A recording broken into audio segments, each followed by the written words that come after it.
नमस्कार दोस्तों, techno world में आपका स्वागत है। दोस्तों, भारत हाल के वर्षों में रक्षा उपकरणों के निर्यात पर तेजी से ध्यान केंद्रित कर रहा है। भारत द्वारा निर्यात किए जाने वाले कुछ प्रमुख रक्षा उत्पादों में विमान, हेलीकॉप्टर, मिसाइलें, रडार सिस्टम, नौसैनिक जहाज और छोटे हथियार, गोला बारूद शामिल हैं। भारत ने अफगानिस्तान, बांग्लादेश, भूटान, इंडोनेशिया, म्यांमार, नेपाल और श्रीलंका जैसे देशों को रक्षा उपकरण निर्यात किए हैं। इसके अतिरिक्त भारत विभिन्न देशों के साथ रक्षा सहयोग और साझेदारी में भी शामिल हुआ है, जिससे रक्षा निर्यात में वृद्धि हुई है। दोस्तों, अगर हमारी चैनल को सब्सक्राइब नहीं किया है तो सब्सक्राइब कर ले और बेल आइकन को दबा ले ताकि आपको हमारी नई वीडियो का नोटिफिकेशन मिल सके। दोस्तों, इसके अतिरिक्त भारत विभिन्न देशों के साथ रक्षा सहयोग और साझेदारी में भी शामिल हुआ है, जिससे रक्षा निर्यात में वृद्धि हुई है। यहाँ हाल के वर्षों में भारत के रक्षा उपकरण निर्यात का संक्षिप्त विवरण दिया गया है।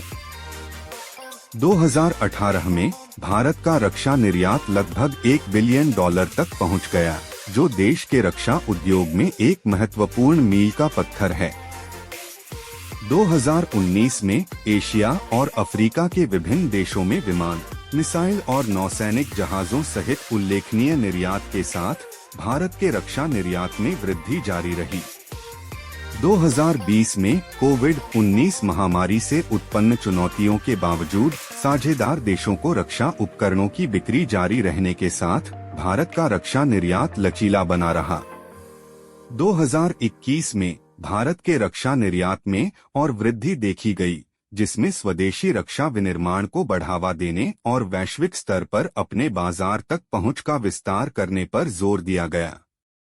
दोस्तों, भारत रक्षा उपकरण निर्यात में जोरों शोरों से लगा हुआ है। इसके लिए भारत कुछ जरूरी तत्वों पर ध्यान दे रहा है, जैसे स्वदेशी रक्षा विनिर्माण में निवेश, भारत मेक इन इंडिया और आत्मनिर्भर भारत जैसी पहलों के माध्यम से अपनी स्वदेशी रक्षा विनिर्माण क्षमताओं को विकसित करने में भारत निवेश कर रहा है। इससे निर्यात के लिए घरेलू स्तर पर उत्पादित रक्षा उपकरणों की एक विस्तृत श्रृंखला उपलब्ध हो सकती है।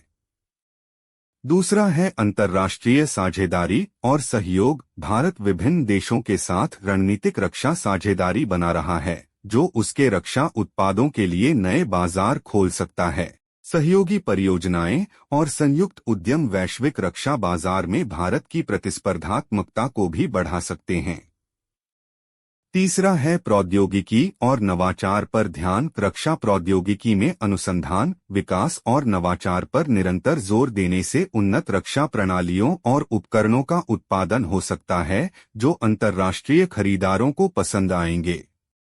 चौथा है भूराजनीतिक गतिशीलता। भूराजनीतिक गतिशीलता क्षेत्रीय सुरक्षा चिंताओं और अन्य देशों की बढ़ती रक्षा आवश्यकताओं में बदलाव से भारत के लिए रक्षा उपकरण निर्यात करने के अवसर पैदा हो सकते हैं।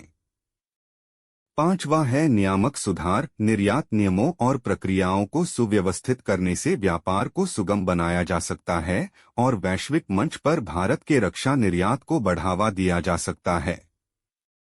कुल मिलाकर, यदि भारत अपने रक्षा उद्योग में निवेश करना जारी रखता है, अंतर्राष्ट्रीय साझेदारी को बढ़ावा देता है, रक्षा प्रौद्योगिकी में नवाचार करता है और बदलती भूराजनीतिक वास्तविकताओं को अपनाता है, तो अगले 5 वर्षों में रक्षा उपकरण निर्यात में वृद्धि देखने की संभावना है। हालांकि भारत के रक्षा निर्यात के प्रक्षेप पथ का सटीक आकलन करने के लिए वैश्विक रुझानों, बाजार की मांग और नीतिगत विकास की निगरानी करना आवश्यक है।